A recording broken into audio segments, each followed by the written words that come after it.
Hi, I'm Alec Gerbec. I'm the program director for the Indian Ocean here at Yellow Dog, and I'm very excited to be starting the second round of videos with y'all, where we're going to dive a little bit deeper into some of the gear. Today I'm going to talk a little bit more in depth about leader material, leader design for the big 5 species of the Seychelles, in hopes to hopefully clear up some of the questions I commonly get about this stuff. So looking forward to it, and I'm sure you'll have more questions after this video. Please don't hesitate to reach out. Okay, first we're going to talk about the everlasting argument of monofilament versus fluorocarbon. This is going to be specific to the Seychelles and what those guys prefer over there. Everyone is, you can have your own opinions here, and I'm not going to be the all saying, I'm on a soapbox, this is the right way, wrong way. Anyway, mono versus fluoro. For a lot of the applications in the Seychelles, they are going to be fishing fluorocarbon leader material. In some instances, once you step into the bigger diameters for like the Trevally species, mono is certainly used quite often, but we'll dive into that in a little bit. There's a lot of things out there like, oh, fluorocarbon sinks faster, or it's more abrasion resistance.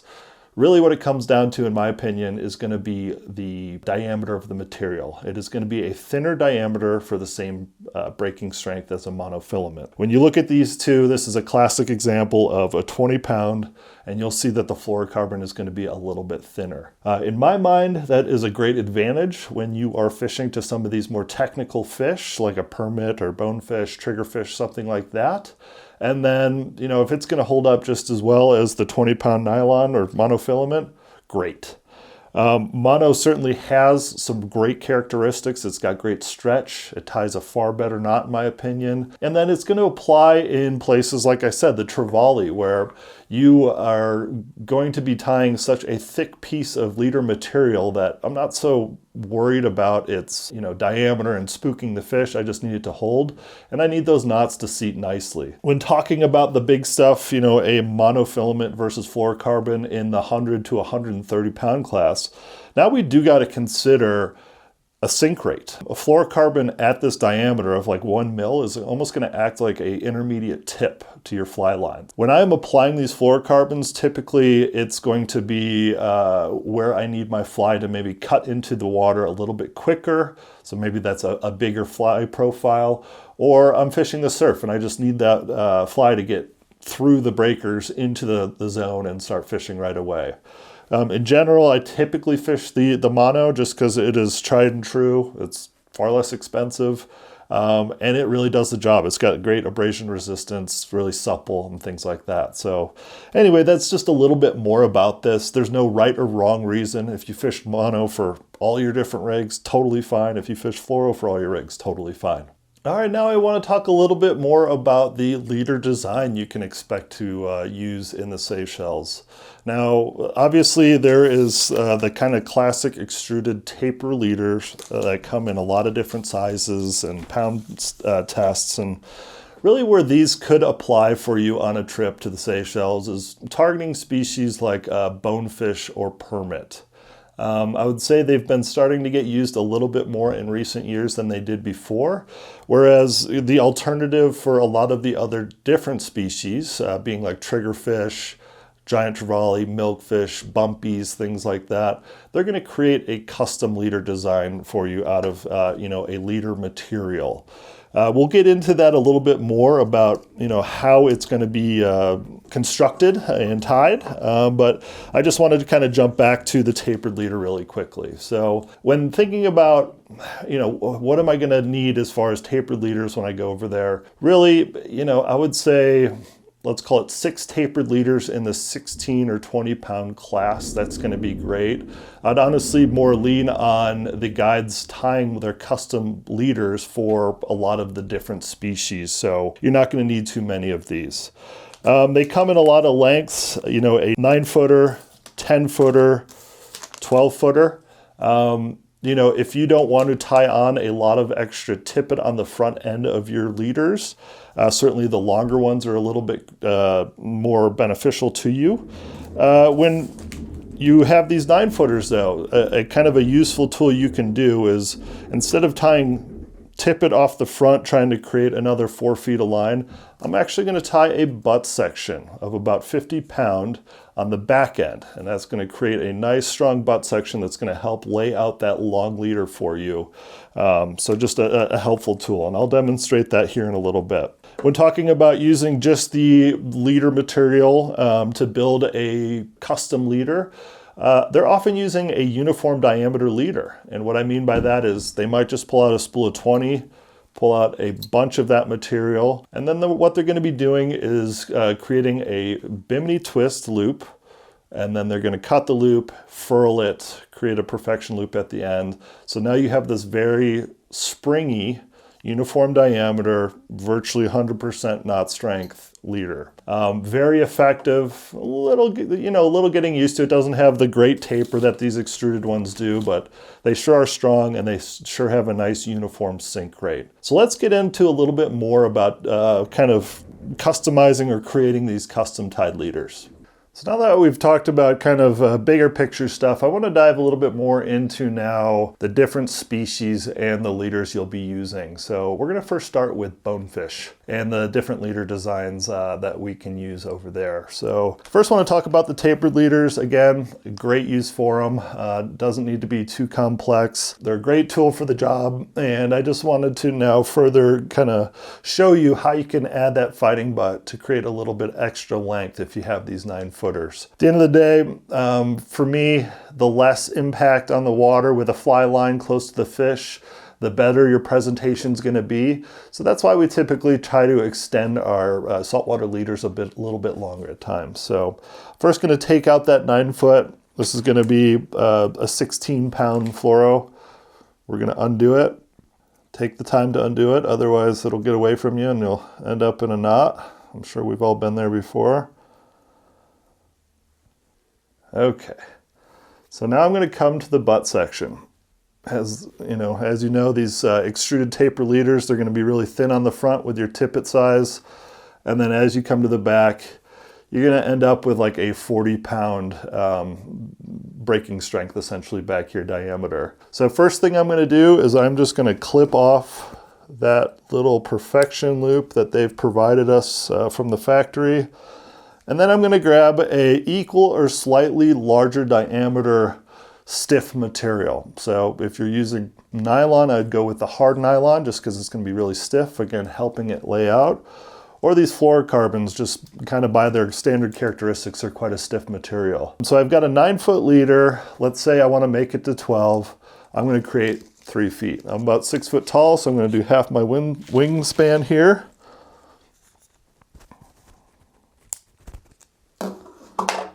And now I am going to add onto the back of the leader.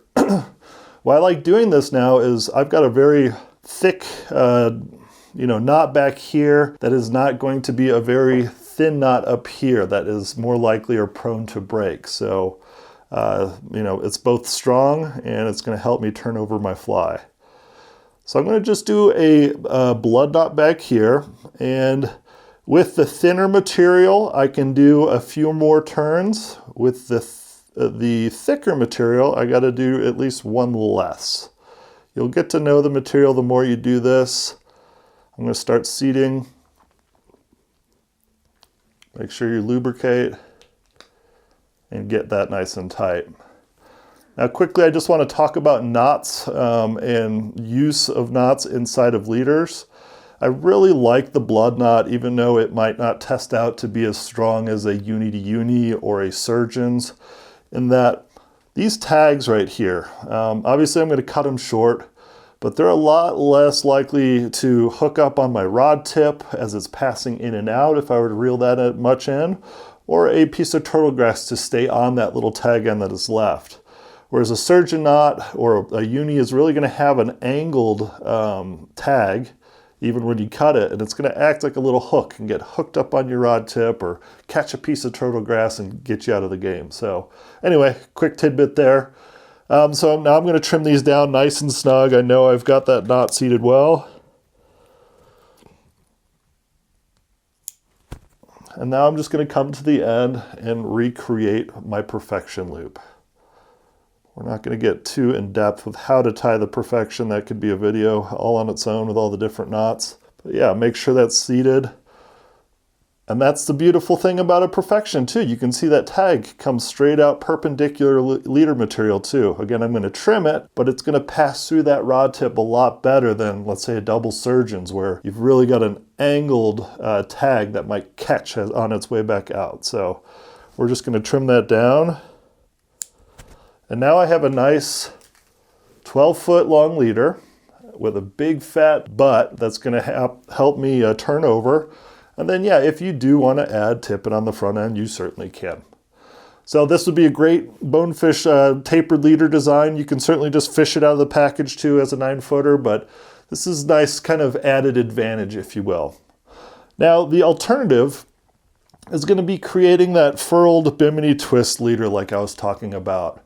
You're not going to see the guides over there doing a step down tied tapered leader like you might see in the Keys or something, where they start with 50, then go to 40, 30, 20, 16 with all these knots in their system. They just are not used to that system. They don't like a bunch of knots in their system because you're going to lose some of the integrity of that leader.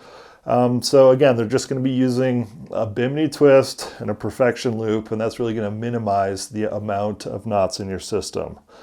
So this is what I'm going to switch over to, some leader material. Same thing as tippet, just comes in a bigger, bulkier spool. And so again, I'm going to try to create a 12-foot leader. So again, me being about 6 foot, I'm going to do a wingspan. So we've got 6, I've got 12, and now we got about 15. Now why I've pulled out extras, I'm going to be doubling it up and on the back end, and it'll shorten itself back down. That'll all make sense here in a second. So I'm going to first start with a bimini. And also, this could be a whole nother video, so I'm not going to teach you how to tie the bimini here, but what you should know is it's going to be a really long looped bimini. So again, about 3 feet to bring me back down to that 12-foot mark. I am going to now spin it.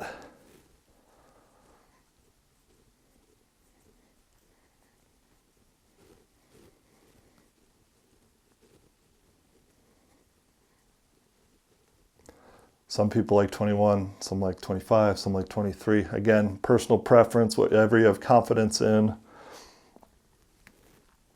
I'm going to wet the material so we minimize the burns as we're putting tension on it. And now here's the trick, is I'm trying to bring all these spins back this way instead of creating a tight little bimini. So I'm actually going to be bringing it back this way.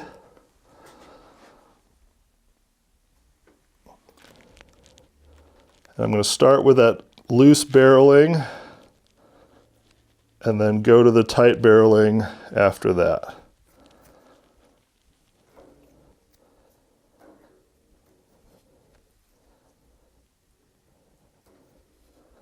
I'm going to tie off my bimini with a couple half hitches,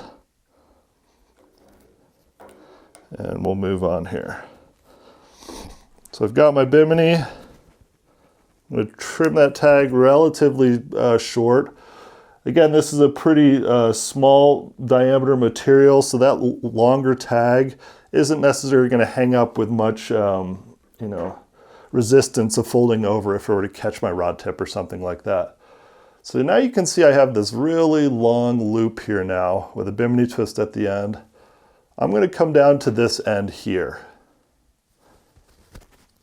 And now I'm going to cut it.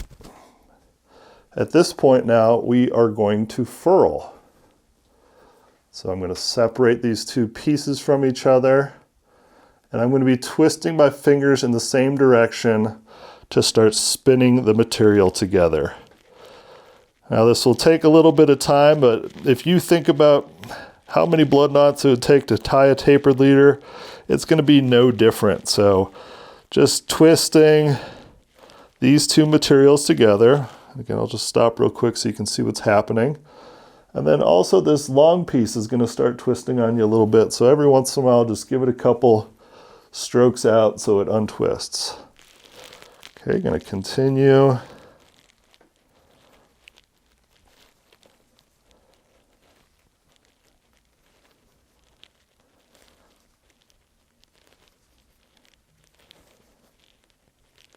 Take a second to stop. Run your fingers down the leader, kind of pinching so it runs those spins out of the raw material down there.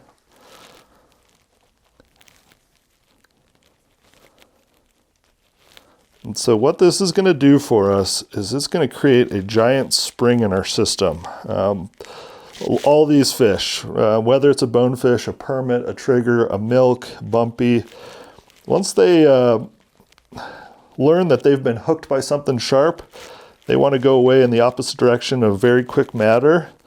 And so creating a little shock absorption is to your advantage, just so you don't break off. Now, you know, the stuff is strong material, but that, you know, built inertia that they have on that first run can really test any leader material out there. So it's nice to have a little spring in your system. And once I get to the top, I can stop here. Now I've got these two pieces. I'm going to now tie a perfection loop out of both of them.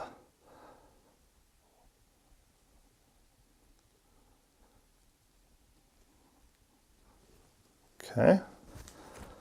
Trim those down. Okay, so now this can hook up to your fly line. You've got this nice furled piece that's going to act more like a fighting butt, a subtle taper with the bimini.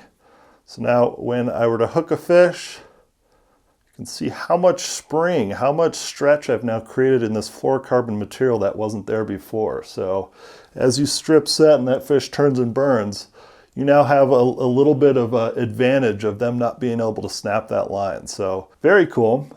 It's, you know, definitely not your traditional leader. And then, yeah, I'm just going to come down here and take the time to slowly unspin the material. Make sure I haven't tied a little knot or something like that. It's just important not to rush it. So now I just have about 6-7 feet up here of that straight 20-pound. No knots at all. It's going to sink very nicely. It doesn't have any knots up here that are going to create a weak spot in your system.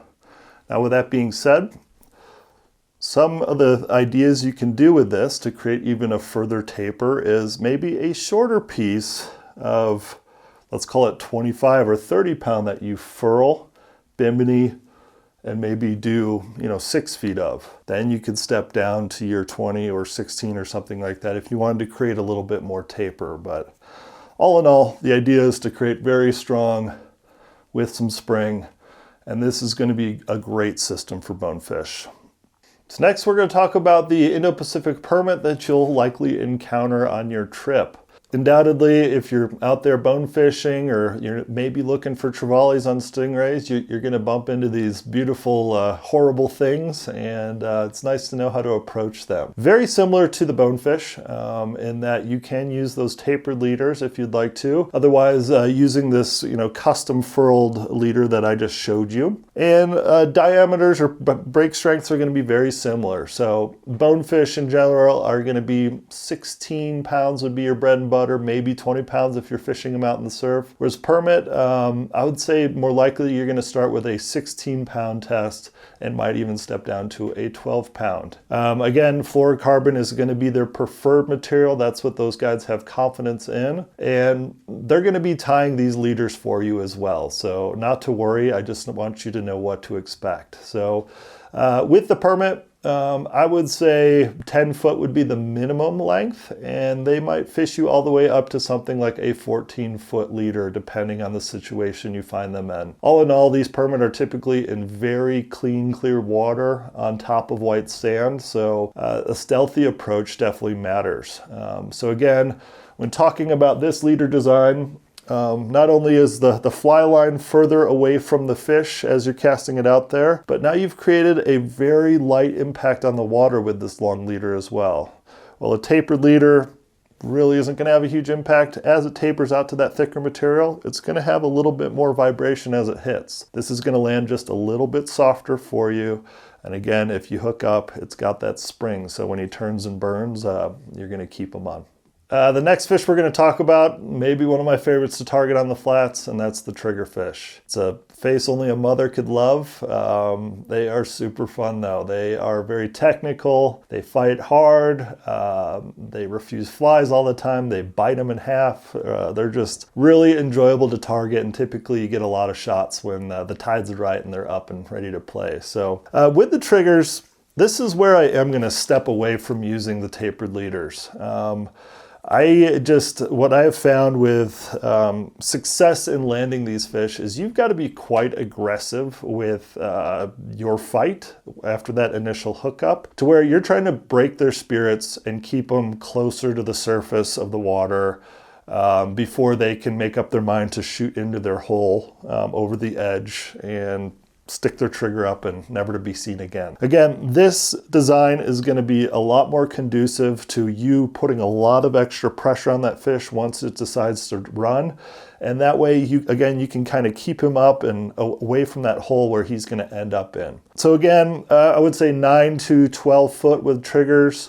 And then 20 pound is about the average. I don't really like to go lighter than that just because of the corally conditions you're typically in. And then at times, if you're finding real fresh triggers or ones that seem like they're pretty aggressive, you can step it up to 25. But yeah, I'd say 20 pound fluorocarbon in a kind of 10 to 12 foot range, and that'll be a great setup. Last but certainly not least, I want to talk about giant Trevally leader design. And really this has a lot of crossover to all the different Trevally species, as well as a lot of the lesser known or lesser featured fish that you're going to encounter, like bohar snappers, Napoleon wrasse, African marbled groupers. You name it. There's countless other big fish out there that you're going to be throwing the exact same setup with a bigger fly. And essentially, you're just going to want to always be prepared to hook a big GT because you never know when they're going to come out to play. I also want to start this by just saying this is a less traditional leader design. It is certainly not a IGFA leader. And I'm not here to get on a soapbox about saying this is fly fishing, this is not fly fishing, that sort of thing. Really, this design is been the most effective in landing these fish in the conditions you often find them in. Quite frequently, you're on foot. Quite frequently, you're hooking these big fish in corally areas.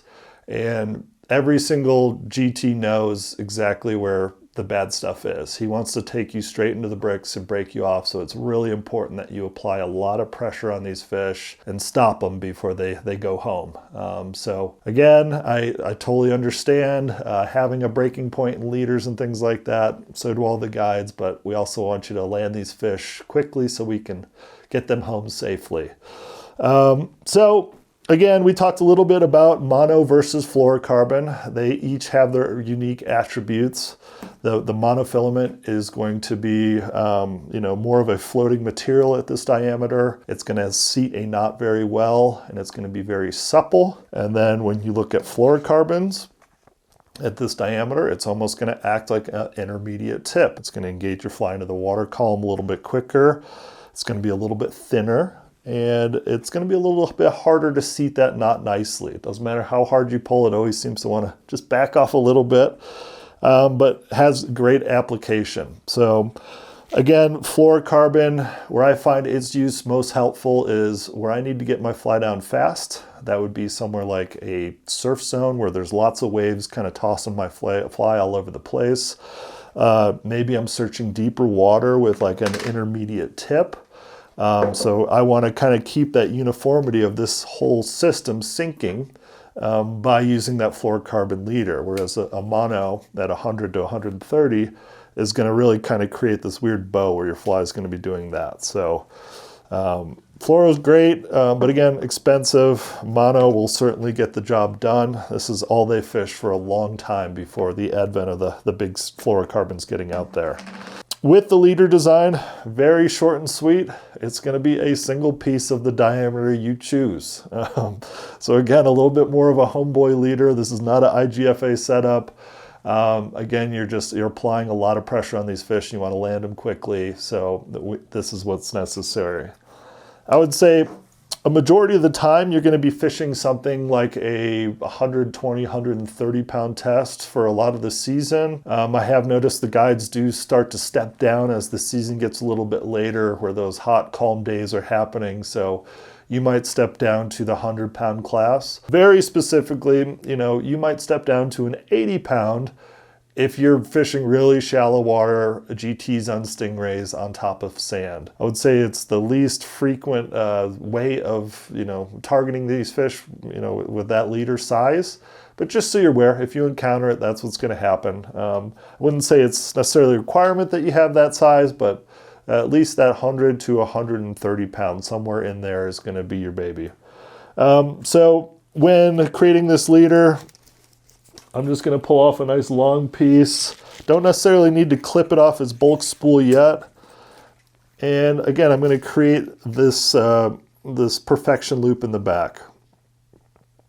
Again, I'm creating the perfection loop, so my tag end, which is now very stiff and it has a lot less resistance, is going to be perpendicular to the leader. And that way, it has a little bit more flexibility coming out of your rod tip or catching, grass or something like that. It's going to be a lot better off than something like a double surgeons or, some other knot that's going to have an angled tag. And so now I'm going to take the time to measure out. So we got about 6 foot. Pull out another bit. Let's say 9 to 10 foot is your average leader size. You'll inevitably, start cutting it down and you might get down to 8 foot. Totally still works, but really you should have at least a rod length of leader to really get that nice clear section. What you'll notice with these fish is often they're seeing red so hard you can't believe that they would care what size leader is on there, and that's often the case. But as an angler, you kind of look at those short leaders and you're like, maybe he didn't need it because it was short. So who knows? Now when talking about the front end, so I just have a uniform piece. Again, very strong. If it meets coral, it's not going to catch a knot or have a weak spot, and I can really winch on this fish to stop them. When tying to a fly, there's a lot of different knots that are being used. Each guide has their own kind of confidence in what they use here. Generally, it's going to be a loop knot though. So I would say most often you're going to see people using a perfection loop to create that connection from leader to fly. Some people use a uni, some people use an improved Homer Rhodes. So just be aware of that. And what I'll say is when you're using a really thick diameter, like a 130 pound test, a loop knot that might work really well in like a 16 pound class that you're very used to tying like a non-slip might not work very well with this 100 pounds. So ask your guides why he likes the knot and maybe learn why he ties it that way.